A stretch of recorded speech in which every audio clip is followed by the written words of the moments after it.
messieurs, les honorables représentants politiques, chers artistes, chers invités, mesdames et messieurs, bonjour, salam, shalom et tout ce qui va avec.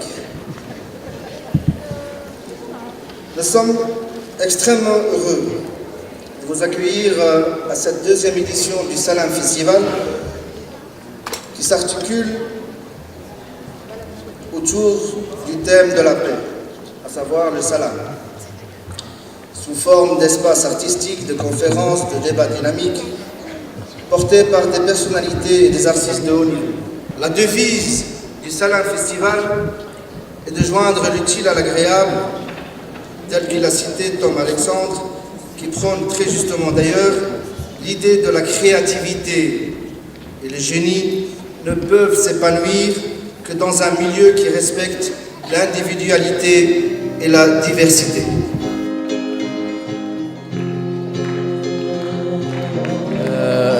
السلام عليكم.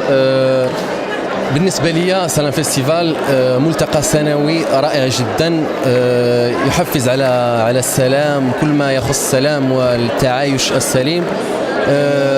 أنا حاولت نقدم من عبر الرسالة اللي كنقدم هو الرسالة الفنية، إنه دام يعني ما شاء الله على كل شيء اللي عمل السي فريد هو المنظم، ومن خلال الرسالة اللي كنقدم أنا هو دائما رسالة حب وسلام، وإن شاء الله نشوفوا هذا الملتقى سنة وراء سنة إن شاء الله.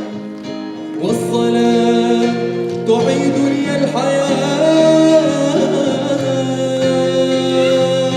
Salam alaikum, je m'appelle Zohel, je suis guitariste, ça fait 9 ans que je fais de la guitare. Je fais aussi du théâtre. Je travaille avec plusieurs artistes, je travaille dans des milieux différents, comme dans le NHD ou dans le côté hip-hop. Je travaille un peu dans tous les styles. Mais en tout cas, ça a été un plaisir de partager ce moment ici avec le Salam Festival. On a rencontré pas mal de gens, c'était chouette. Et voilà.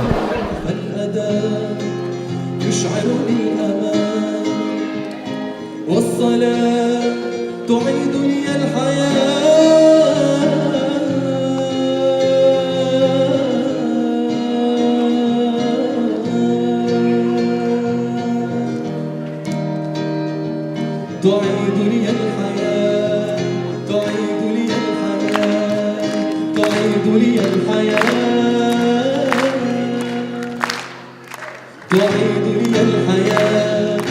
تعيد لي الحياة. تعيد لي الحياة. تعيد لي الحياة. تعيد لي الحياة. تعيد لي الحياة. C'est grâce à toi que je suis là aujourd'hui et que je peux vivre cette journée du Salam Festival. Et je me demande, mais tiens, quelle est ta motivation à toi de venir aujourd'hui et de prendre la parole? Ça c'est un sujet, il faudrait un livre pour répondre à ça. Alors d'abord la motivation c'est de répondre à une invitation, ça c'est clair, et puis de faire passer des messages. Et je pense que les messages, le principal message que j'ai envie de faire passer, c'est qu'il faut, pour que le monde bouge, pour que le monde soit plus en paix, que chacun se réapproprie sa capacité de réfléchir par lui-même à toutes les choses de la vie, en ce compris aux choses religieuses, et qu'on puisse effectivement, mais comme tu l'as très bien dit aussi dans ton intervention, de dépasser l'apparence de l'autre, quel qu'il soit. Et il y a quelque chose que je n'ai pas dit, que je vais peut-être dire maintenant, où je trouve que, en ce qui concerne par exemple la condition de la femme, je pense que c'est vraiment important qu'on laisse les femmes tranquilles avec leurs choix vestimentaires, capillaires, n'importe quoi, qu'on les laisse tranquilles pour que justement le monde puisse évoluer et que le monde puisse bouger. Voilà. Contre quoi j'essaie de lutter, et là je suis vraiment comme une toute petite chose, ou comme ce petit colibri qui essaye d'arroser l'incendie avec ses 3 petites gouttes, essayant de viser juste pour que ça fasse un peu d'effet.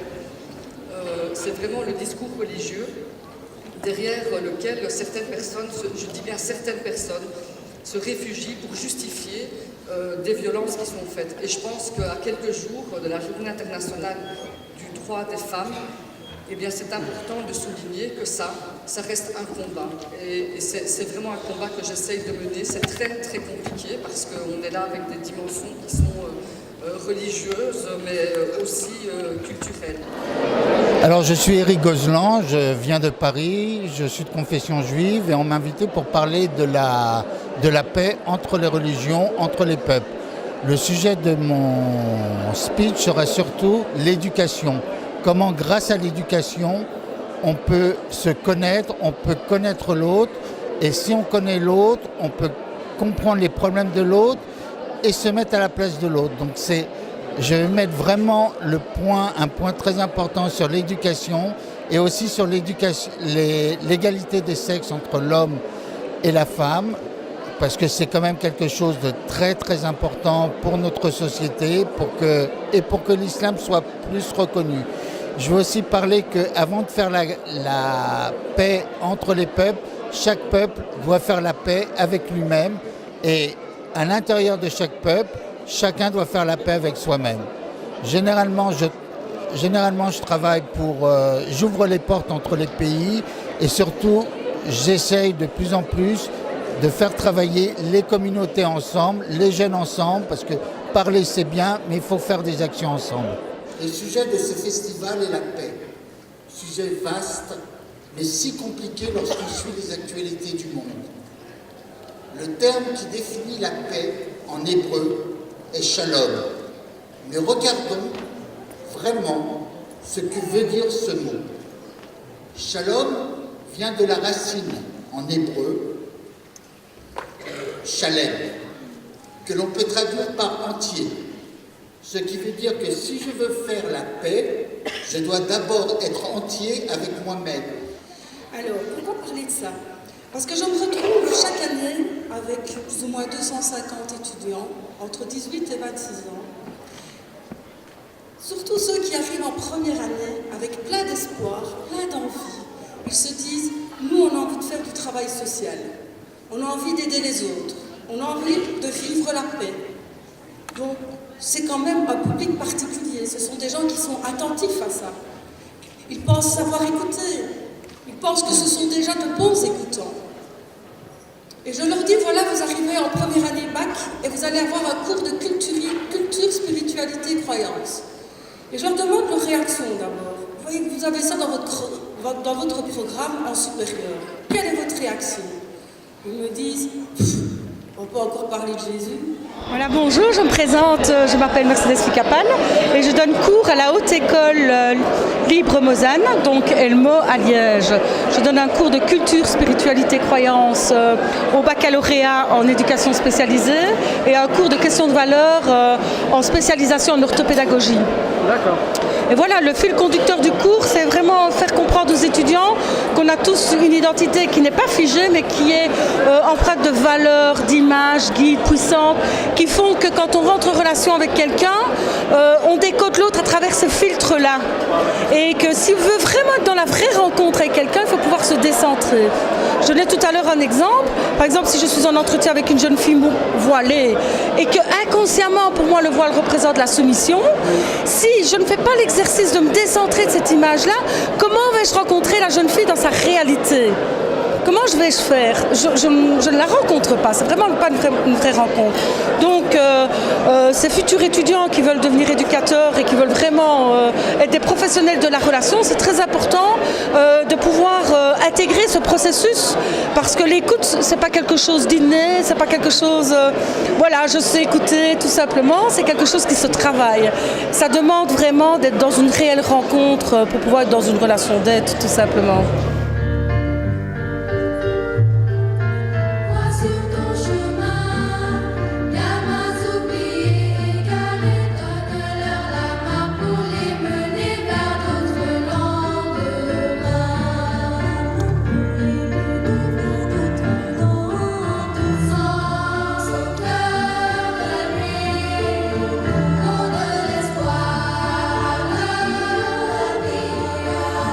Sans tu le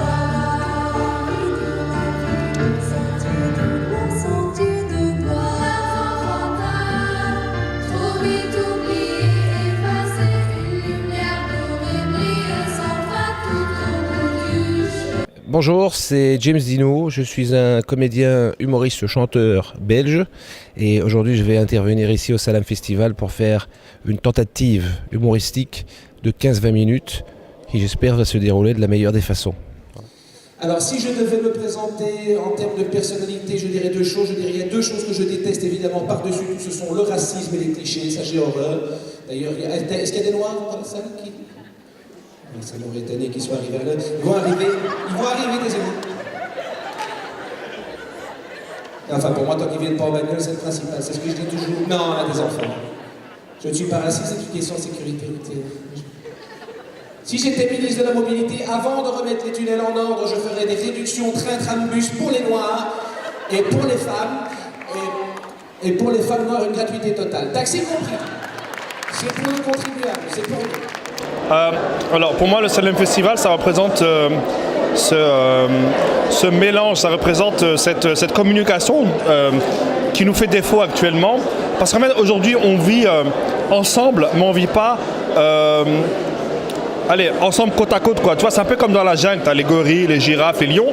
Eh ben, notre société actuellement elle est un peu comme ça, elle est mélangée sans être mélangée et je trouve que ce genre d'événement là ça apporte vraiment justement voilà comme j'ai dit là ce mélange qui nous manque cruellement. Et voilà, j'espère qu'après une petite discussion avec quelqu'un qui ne pensait peut-être pas comme vous à la base, ça va peut-être s'arranger. Et pour moi, Salem Festival, ça représente ça. Ce mélange, cet échange, cette communication. On rentre là, on pense d'une certaine manière. On ressort de là, on pense différemment. Et c'est ça que j'aime bien ici. Voilà, voilà. Petite musique, s'il vous plaît.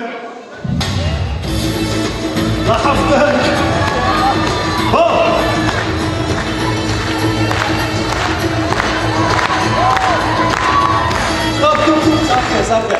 Bon, bonsoir, ça va, vous allez bien? Est-ce qu'on peut allumer la salle, s'il vous plaît? Juste pour voir les visages. Ferme. J'ai fait un type là-bas, il avait une dent ici. C'est chaud, c'est très chaud. Bonsoir à tous, je suis vraiment content d'être là ce soir avec vous aujourd'hui, ça me fait plaisir.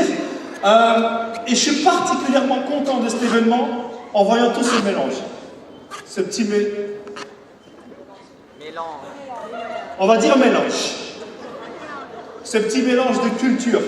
Il y a un petit mélange d'origine, un petit mélange de religion, et un petit mélange d'odeur ici, en fait. Mais ça, on va pas trop en parler ce soir. D'accord? Le Salam Festival, déjà, on l'a créé, ça c'est la 2e édition. On l'a créé il y a 1 an, c'était juste après les attentats de Paris. Malheureusement, on a réalisé que voilà, il y a beaucoup de choses qui se dit au nom de l'islam. Il y a beaucoup de choses qui se dit dans les médias, par les conférenciers, par plusieurs personnes. Alors on a décidé d'organiser un événement où on invite tout le monde, vraiment tout le monde. Peu importe la religion, ou qui est athée ou qui n'a pas de religion tout simplement. Et on a fait, on va dire, on a alterné entre spectacle et conférence. Que ce soit un peu court. Donc vous avez relié la culture, le culte et la culture. Voilà, c'est bien ça. Je pense que vous avez assisté à une partie du festival. J'espère que le but et l'objectif a été atteint. Les mêmes sourires derrière les mêmes larmes, la même maîtrise derrière les mêmes armes, la même tristesse derrière les mêmes charmes, la même tendresse derrière les mêmes regards, les mêmes rancœurs derrière les mêmes colères, les pierres jetées en l'air entre ciel et mer, pays condamnés ou bien peuple banni, Gaza orpheline de Cisjordanie. J'ai entendu parler du Salam Festival et j'ai été très intéressée de pouvoir participer et donner ce que je peux donner, c'est-à-dire la musique. Donc mon activité c'est de chanter et d'interpréter et de composer des chansons. J'ai chanté aujourd'hui en anglais et en arabe et puis j'ai choisi de mixer les langues parce que c'est pour moi un mélange culturel qui est très important puisque la musique c'est international. Donc voilà, j'espère que ça aura plu et puis à bientôt Inch'Allah. La Palestine.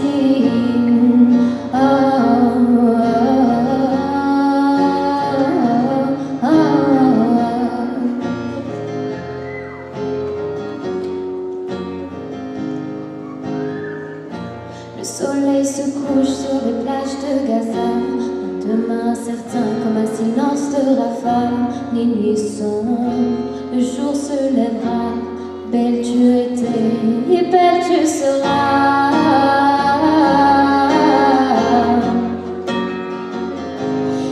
Salam aussi veut dire en arabe shadara, un arbre.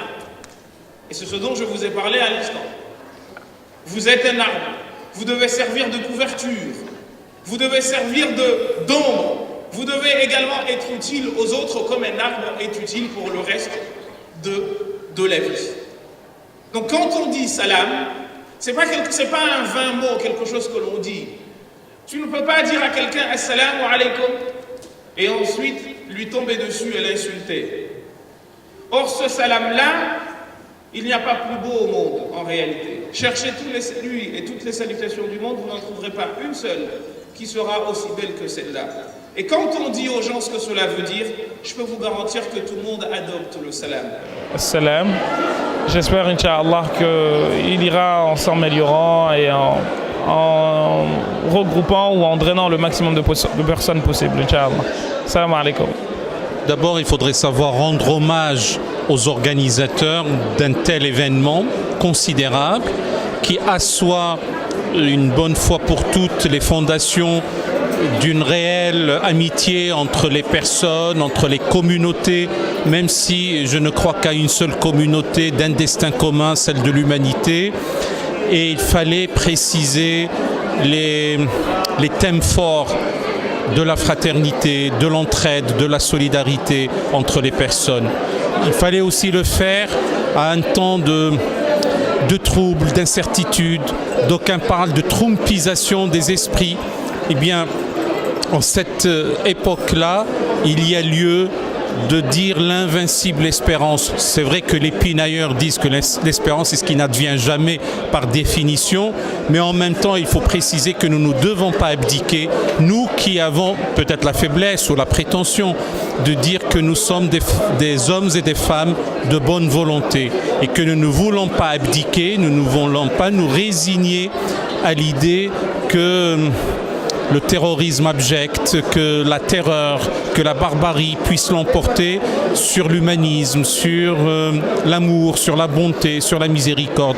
Voilà à peu près le message que je voulais passer.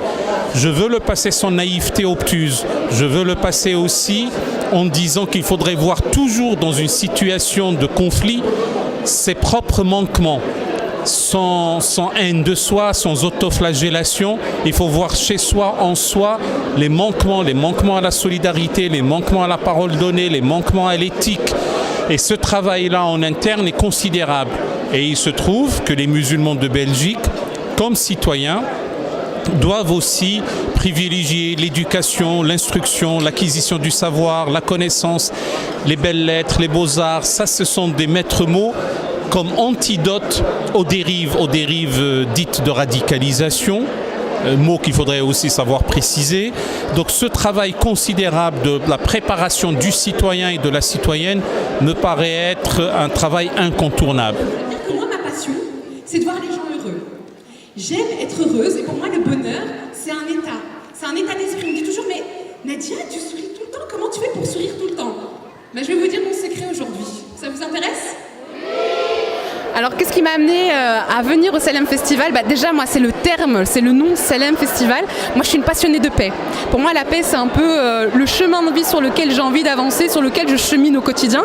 Et donc du coup, si je pouvais offrir ma contribution par ma présence et par le fait de pouvoir partager un message de paix, eh bien c'était oui, direct. Et donc quand on m'a proposé d'intervenir, bien entendu j'ai accepté sans hésitation parce que la paix pour moi c'est un chemin de vie. Et au-delà de ça en fait c'est plus qu'un chemin de vie, c'est même pour moi une obligation pour toute personne sensée et encore plus pour un musulman qui a envie d'être réellement en accord avec ses valeurs, avec ses convictions et surtout avec l'envie de partager un message. Et moi mon message c'est soyons en paix, mais pour pouvoir être en paix, on a besoin aussi de partager cette énergie parce qu'on ne reçoit en fait que l'énergie que l'on renvoie. Et donc du coup, être en paix c'est tout un travail et moi je suis là aussi pour partager un peu mon cheminement, mais aussi pour partager et recevoir de l'énergie. Et alhamdoulilah, donc je suis en paix. Là aujourd'hui ravie d'être ici avec toutes ces personnes et je suis en paix aussi de pouvoir vous le partager. Donc j'espère que l'année prochaine, Inch'Allah, vous serez plus nombreux à venir au Salam Festival pour qu'on soit tous ensemble en paix. Donc peace and love. Khair, Inch'Allah. Merci de votre présence. Le Salam Festival 2e édition touche à sa fin. Ce fut un magnifique succès. Il y avait pas mal de monde dans une ambiance de joie, d'humour, ambiance fraternelle, de partage, de vivre ensemble. Il y avait pas mal de personnes qui sont venues de loin, des gens qui sont venus de France, d'ailleurs je les remercie par la même occasion, des frères qui sont venus de la Hollande, de l'Allemagne aussi, partout en Belgique. Vraiment, merci tout le monde. Je remercie également les intervenants, à savoir Ghaleb Bencher, Bajrafil, Rachid Benzine et voilà, et il y en a pas mal que je n'ai pas cité. Voilà. Merci à tous et voilà, j'espère vous revoir l'année prochaine, le 11 mars, au même endroit pour la 3e édition du Salam Festival.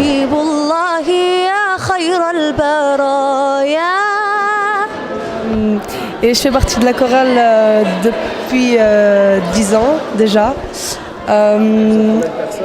On est plus ou moins une vingtaine et on a chaque dimanche on a répétition dans un local. Et donc les salas, c'était quand que ça a commencé? En 2007, ça a été le début de Risala et voilà. Pourquoi Risala? Ça a été un nom qui a été donné par Hassan Mohammadi, donc voilà. Travailler avec Hassan Mohammadi? Oui. C'est lui qui vous a... C'est lui et notre professeur. Oui.